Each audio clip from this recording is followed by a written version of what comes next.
ونعوذ بالله من شرور أنفسنا ومن سيئات أعمالنا من يهد الله فلا مضل له ومن يضلل فلا هادي له أشهد أن لا إله إلا الله وأشهد أن محمدا عبده ورسوله أرسله بالهدى ودين الحق ليظهره على الدين كله ولو كره المشركون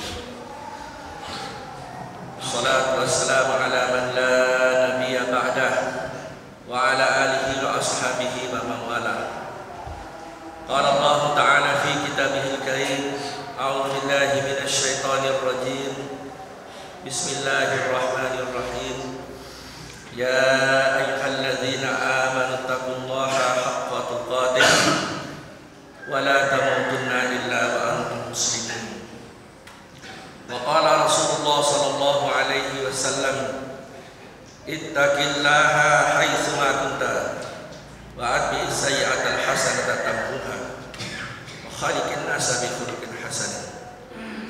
صدق الله العظيم وصدق رسول الكريم ونحن على ذلك من الشاهدين والشاكرين والحمد لله رب العالمين.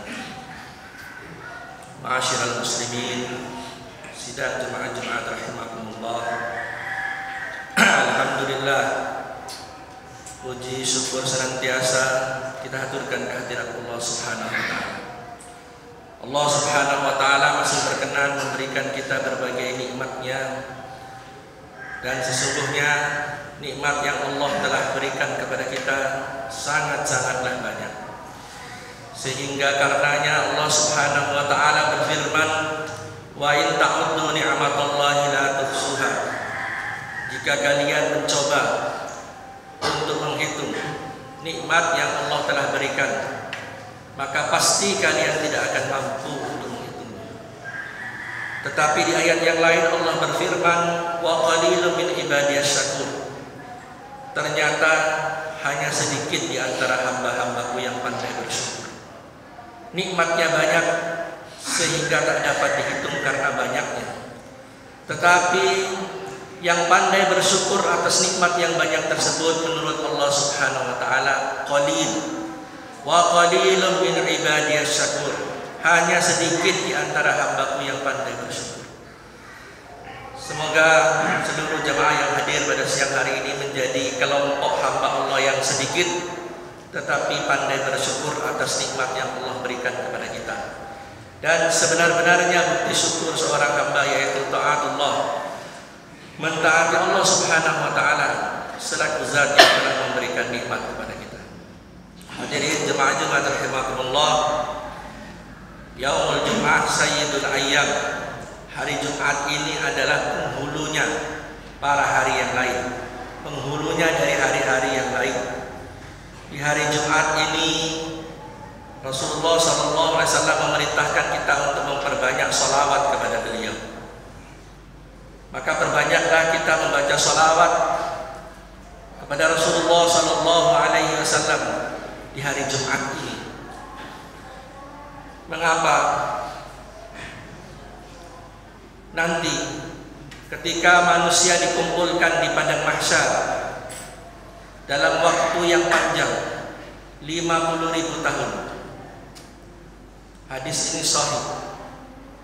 50.000 tahun, maka kehidupan dunia ini tidak ada apa-apanya dibandingkan kehidupan akhirat. Seluruh manusia ciptaan pertama sampai ciptaan terakhir dikumpulkan dalam keadaan kufatan, muratan, hurlan, dalam keadaan telanjang bulat, dalam keadaan belum dihitan, dan dalam keadaan tidak beralas kaki. Keringat manusia ketika itu digambarkan, ada yang sampai mata kakinya, ada yang sampai betisnya, ada yang sampai punggungnya, ada yang melewati mulutnya. Dalam kondisi seperti ini, manusia dalam keadaan sangat sengsara. Maka Allah mengilhamkan kepada manusia untuk mendatangi para nabi-nabi Allah, meminta agar segera pengadilan ditegakkan atas manusia. Datanglah manusia berbondong-bondong kepada Adam alaihissalam, Nabi Adam. Nabi Adam menolak, tidak mampu. Datang kepada Nabi Nuh tidak mampu. Datang kepada Ibrahim alaihissalam, Nabi Ibrahim pun tidak mampu. Datang kepada Nabi Musa, sama Nabi Musa tidak mampu. Datanglah mereka ke Nabi Isa pun tidak mampu. Maka terakhir mereka mendatangi Rasulullah SAW,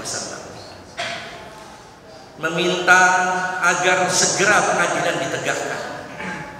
Maka ketika itu Rasulullah SAW bersujud dalam waktu yang lama, berdoa kepada Allah Subhanahu Wa Taala dengan sangat khusyuk. Lama beliau bersujud sehingga membuat Allah Subhanahu Wa Taala iba melihat kekasihnya bersujud berdoa memohon kepadanya.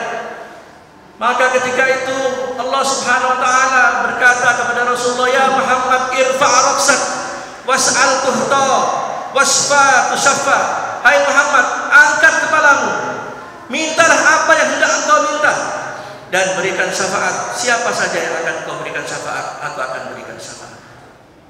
Baru setelah itu mulailah pengadilan ditegakkan. Tidak sampai di situ, ketika umatnya melewati titian jembatan Sirat, Rasulullah menanti di ujungnya sambil berdoa, Allahumma sallim ummati, Allahumma sallim ummati, ya Allah selamatkan umatku, selamatkan umatku. Maka perbanyaklah kita membaca salawat kepada kita Rasulullah SAW, terutama di hari-hari Jumat. Hadirin jemaah Jumat rahimakumullah. Ada satu perkara yang banyak dilalaikan, dilupakan oleh manusia. Padahal perkara ini pasti akan dihadapi oleh manusia. Semua manusia akan menghadapi, tapi hampir tidak pernah diingat, tidak pernah dibicarakan, bahwa sadar atau tidak kita manusia semua akan mengalami kematian. Setelah kita melewati alam dunia, kita semua akan melalui alam kubur, alam barzakh. Yang akan khatib sampaikan yaitu bagaimana di alam barzakh. Seseorang yang dia selamat ketika di alam barzakh, selamatlah dia nanti di akhirat. Bahwa dalam satu hadis yang panjang, tidak kami sebutkan semua karena waktu. Hadis ini diriwayatkan oleh salah seorang sahabat dari Ansor ketika Rasulullah SAW menguburkan salah satu jenazah. Hadis ini panjang, cuma kami potong saja, ambil bahagian yang bercerita tentang alam barzakh. Rasulullah SAW menggambarkan bahwa ketika ruh setelah dinaikkan ke langit, kemudian diperintahkan untuk diturunkan kembali ruh ke bumi, maka dibangkitkanlah seorang manusia. Kemudian datanglah dua malaikat interrogator, Munkar wa Nakir. Malaikat itu datang ketika para pelayat belum jauh, bahkan derap kakinya masih terdengar di area pekuburan. Datanglah malaikat Munkar wa Nakir. Rasulullah menggambarkan yang pertama tentang bagaimana malaikat bertanya kepada hamba Allah yang soleh, yang baik, ketika dia hidup di dunia, taat kepada Allah, menjalankan perintah Allah. Bahwa ketika itu dibangunkanlah si fulan yang soleh ini, ditanya dengan 3 pertanyaan. Pertanyaan kubur itu cuma 3.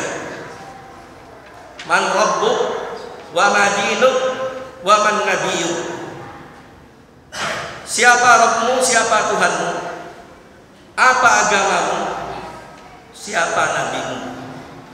Jadi pertanyaan kubur itu cuma 3. Oleh orang sekarang ditambah-tambah ma kiblatuka, ma imamuka, itu nggak ada dalilnya sama sekali. 3 ini akan ditanya nanti di kubur. Dan ketika di dunia 3 perkara ini dibicarakan, harus dikenal. Ada satu ilmu yang disebut al-usul as-salasa, mengenal 3 pokok prinsip dasar yang harus diketahui.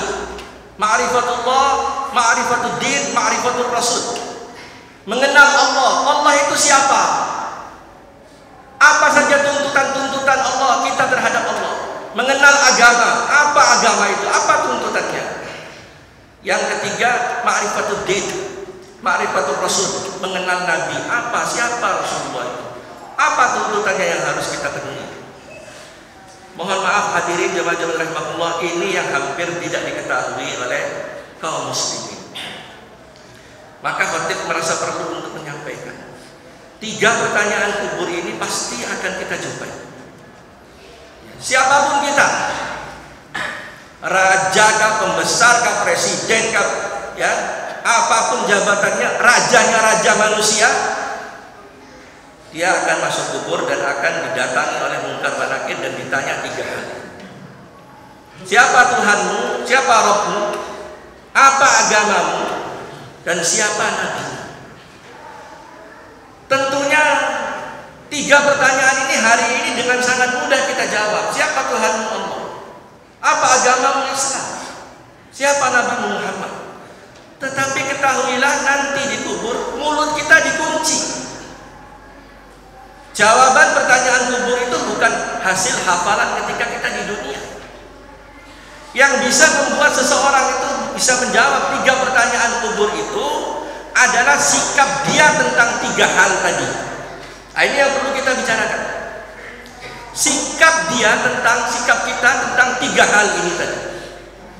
Bagaimana sikap kita tentang Allah, kepada Rabb kita.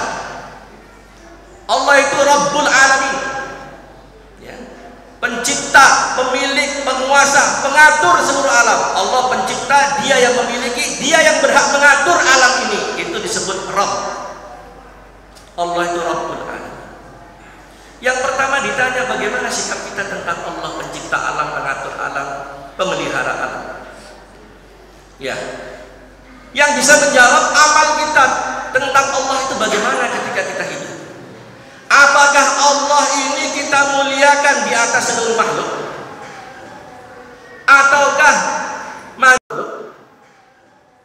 Ataukah manusia hari ini lebih mulia dari Allah? Apakah perintah Allah ini harus lebih diutamakan daripada perintah manusia? Apakah aturan-aturan Allah harus lebih ditegakkan daripada aturan yang dibuat oleh manusia? Sayangnya hari ini kita dapati kenyataan Allah itu hanya akbar di dalam sholat. Allahu Akbar. Ketika sholat kita takbiratul ihram, menyebut Allahu Akbar, bukan Allahu Kabir. Kabir besar, akbar maha besar. Jika seseorang tahu arti Allahu Akbar, dia mengerti konsekuensi Allahu Akbar. Yang lain itu kecil. Amerika kecil, ya, negeri-negeri Cina semua kecil, gak ada artinya kalau dia paham. Apalagi cuma penguasa-penguasa biasa, manusia-manusia biasa. Ya. Tapi hari ini kadang-kadang Allah, ya, menjadi kecil, manusia lebih besar, sehingga manusia dianggap lebih besar dari Allah. Ini sudah syirik. Jadi banyak manusia hari ini tanpa sadar melakukan kesyirikan. Padahal dalam surat Al-Ikhlas disebutkan, ya, Allah itu tidak ada satupun yang menyamainya, sama saja tidak boleh, apalagi dikalahkan. Ya. Nah hari ini kenyataannya, contohnya undangan Allah dikalahkan oleh undangan manusia. Kalau kita diundang oleh pejabat, wali kota, bupati, ya, diundang jam 8, kita datang jam 8, bahkan setengah 8. Bagus, emang seharusnya begitu, harus seperti itu.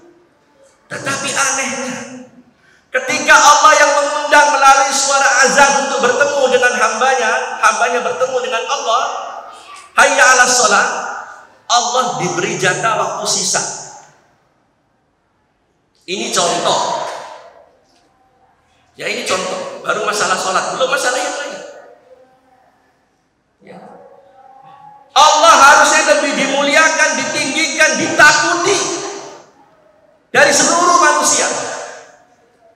Tapi hari ini banyak manusia lebih takut kepada manusia dan tidak takut kepada Allah. Ya. Sehingga Allah hari ini menjadi permainan. Allah besarnya cuma di dalam sholat, di luar sholat Allah itu kecil. Ini nyata ini. Tinggal kita periksa diri kita ini. Kita tidak usah menuntut orang. Ya. Ini yang pertama, sikap kita terhadap Allah itu bagaimana? Yang kedua, ditanya tentang din, agama. Ya. Jawabannya bukan apa. Sikap kita terhadap din, terhadap agama kita ini bagaimana? Agama yang datangnya dari Allah, dinullah, al-Islam. Sistem hidup yang datang dari Allah, sikap kita terhadap aturan yang datang dari Allah, dinullah, agama Allah itu bagaimana ketika hidup? Apakah rumah tangga kita sudah berusaha kita warnai dengan Islam, diri kita, keluarga kita, lingkungan kita, bahkan kalau perlu negara kita, sudahkah kita atur dengan Islam? Mengapa? Din ini aturan datang dari Allah. Allah pemilik bumi, Dia yang berhak mengatur bumi ini. Ya. Tetapi sayang, hari ini justru Islam itu, mohon maaf, banyak kenyataannya hanya menjadi pengenal identitas saja dalam KTP-KTP. Dalam akte kelahiran, dalam KTP agamanya Islam. Pola hidupnya, mohon maaf, bukan semua, sebagian. Pola hidupnya bukan lagi Islam. Pola hidup Yahudi, pola hidup Nasrani, dan lain sebagainya. Sistem hidup manusia-manusia di luar Islam itulah yang menjadi pola hidupnya.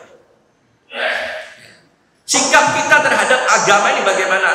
Agama ini kita muliakan atau kita hinakan? Jadi hadirin jemaah Jumat rahimakumullah, Islam itu bukan hanya dianut. Islam itu di samping kita anut sebagai pemeluknya, dia juga harus kita pelajari, kita amalkan, kita sebarluaskan, kita dakwakan, ya, kita bela. Ya, bahkan Islam ini harus kita bela, bukan hanya dianut. Tapi kenyataan pada hari ini berapa banyak kita dapati orang-orang mengaku Islam, bahkan dianggap orang alim, dianggap tokoh, gelarnya panjang-panjang, menghina Islam, melecehkan Islam, merendahkan Islam. Bagaimana dia akan jawab nanti pertanyaan yang kedua itu tentang Islam, tentang agama? Dia akan jawab dengan apa? Bahkan hari ini, masya Allah, ya, aturan agama itu harus kalah dengan aturan yang dibikin manusia. Bayangkan, aturan agama ini harus kalah. Jadi kalau bertemu dua aturan, aturan manusia dan aturan agama, ya, ada seseorang ini profesor, ya, masya Allah. Kalau orang kafir kita nggak ada urusan, ini orang Islam. Jadi kalau bertemu dua aturan ini harus kalah, ini aturan agama ini harus kalah. Ini aturan manusia. Bagaimana dia akan menjawab? Ya, agama Allah malah diusir, disingkirkan, dikecilkan, dikerdilkan. Ya. Padahal hari ini orang Barat, ya, di Barat sana, di Eropa, Amerika, berbondong-bondong dia masuk Islam. Karena dia melihat tidak ada aturan yang lebih baik dan lebih mulia daripada aturan Islam. Ini orang di luar Islam masuk Islam. Ya, dia simpulkan tidak ada aturan, tidak ada din, sistem hidup agama yang lebih baik, lebih mulia daripada Islam. Masuk Islam. Tapi ini orang Islam sendiri menghina Islam. Ya. Bahkan ketika ada orang ingin menegakkan syariat Allah, syariat Islam, ya, itu orang yang ingin menegakkan itu sudah dianggap macam-macam, dianggap radikal, ya, macam-macam fitnahnya. Jadi Islam yang tidak radikal itu, jadi yang radikal itu orang yang ingin menegakkan agama Allah, istiqomah, itu radikal. Hari ini yang tidak radikal itu Islam yang bagaimana? Ya Islam ya judi juga, ya Islam ya zina juga, ya Islam ya makan riba juga, ya Islam nipu juga. Itu yang tidak radikal. Kalau bisa begitu aman, nipu-nipu sedikit nggak apa-apa, aman itu. Ya, ini khotib sampaikan karena tanggung jawab moral. Nanti kita akan ditanya, kau tahu ada kezaliman, ada sesuatu yang tidak benar, kenapa kau diam? Jadi jangan ikut-ikutan mengikuti orang yang gelarnya panjang-panjang, belum tentu benar. Bahkan hari ini banyak orang menyesatkan tapi punya predikat tinggi-tinggi. Jadi yang kedua ditanya tentang agama. Sikap kita itu tentang Islam bagaimana? Itu yang bisa menjawab nanti. Yang ketiga tentang Nabi. Sikap kita tentang Nabi kita itu bagaimana? Ya, apakah sunnah-sunnahnya kita ikuti? Atau justru sebaliknya, kita ini menjadi orang yang mencela orang yang ingin mengamalkan sunnah Rasulullah, mencela orang yang ingin menegakkan sunnah Rasul, menghina Rasulullah SAW. Tidak sedikit hari ini orang mencela cadar, mencela jilbab, mencela jenggot, mencela pakaian orang-orang yang baik-baik.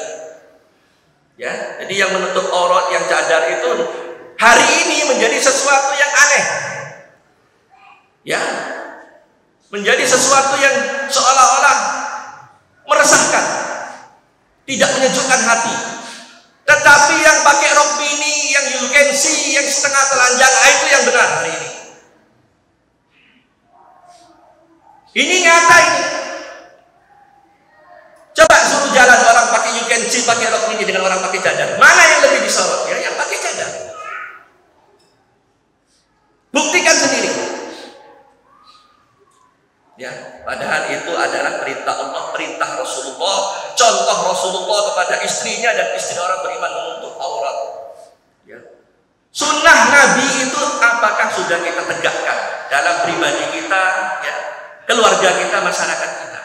Yang ada hari ini bukan semua, sebagian orang Islam ini malah menghina Nabi, melecehkan Nabinya sendiri.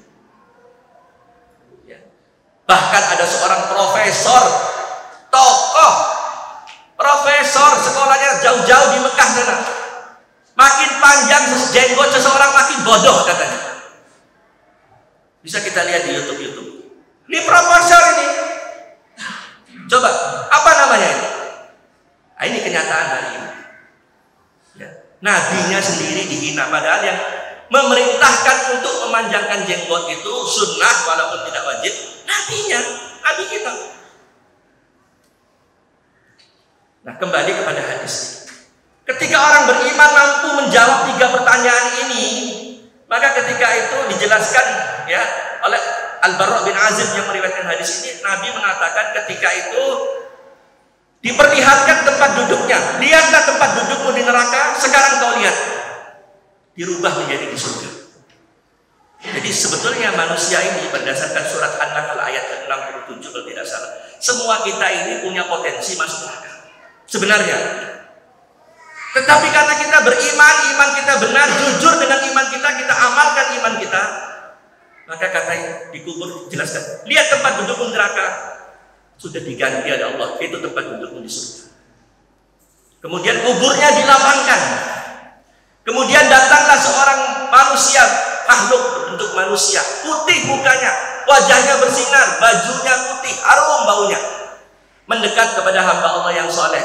Ditanya, man anta, siapa engkau? Ana amaluka soleh, aku adalah amal solehmu, akulah yang akan menemanimu sampai hari kiamat.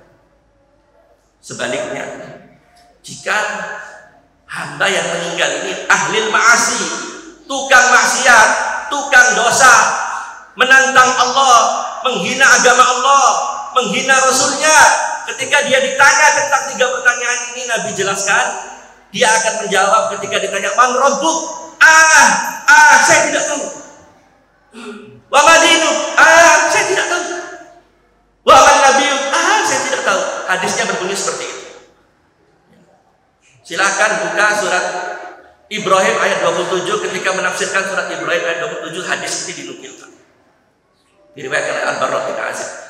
Ketika dia tidak bisa menjawab 3 pertanyaan itu, yaitu konsekuensinya amal dia tentang 3 pertanyaan, tentang 3 kenyataan itu buruk. Sikap dia kepada Allah buruk, sikapnya kepada agama buruk, sikapnya kepada Nabi buruk. Maka ketika itu datanglah malaikat Zabaniyah. Wa yadribu darbatan wa yasihu sayhatan yasma'u kulla syai'in illa saqaran. Dipukul kepalanya dengan palu godam. Dia berteriak. Teriakannya dapat didengar seluruh makhluk illa saqalain, kecuali 2, manusia dan jin tidak dapat mendengar. Dipukul si tukang dosa itu. Kemudian dijelaskan oleh Rasulullah, diperlihatkan Itu nanti tempatmu di neraka. Kau lihat tempatmu itu di neraka. Kemudian datanglah seorang makhluk yang hitam, bau, buruk mukanya, datang mendekat, ditanya oleh ahli ma'asi, si tukang pendosa ini, "Man anta, siapa engkau?" "Ana amaluka sayyi'ah, aku amal burukmu. Akulah yang akan menjadi temanmu sampai hari kiamat." Kemudian Allah memerintahkan, jepit, himpit, sempitkan lagi kuburnya. Kubur lahat yang sudah sempit itu Allah perintahkan, jepit dia.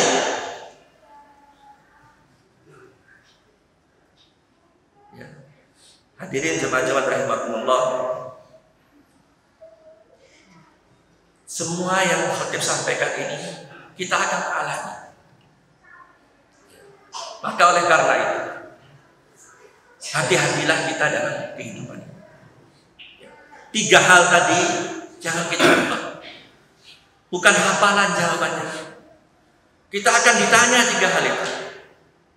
Kunci jawaban itu adalah amal kita, sikap kita kepada Allah bagaimana, sikap kita kepada agama bagaimana, sikap kita kepada Nabi bagaimana sekarang.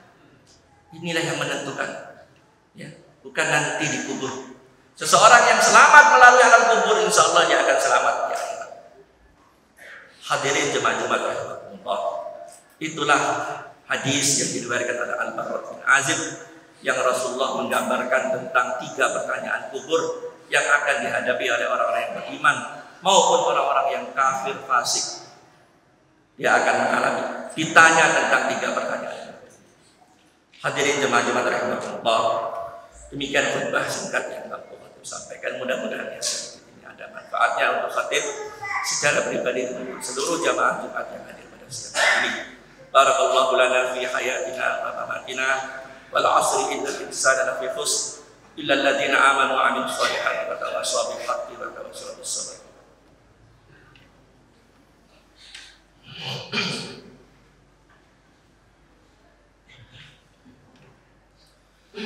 Alhamdulillah, salatu wassalamu ala Rasulillah wa ala alihi wa ashabihi wa man wala. Ma'asyiral muslimin, sidang jemaah-jemaah rahimakumullah.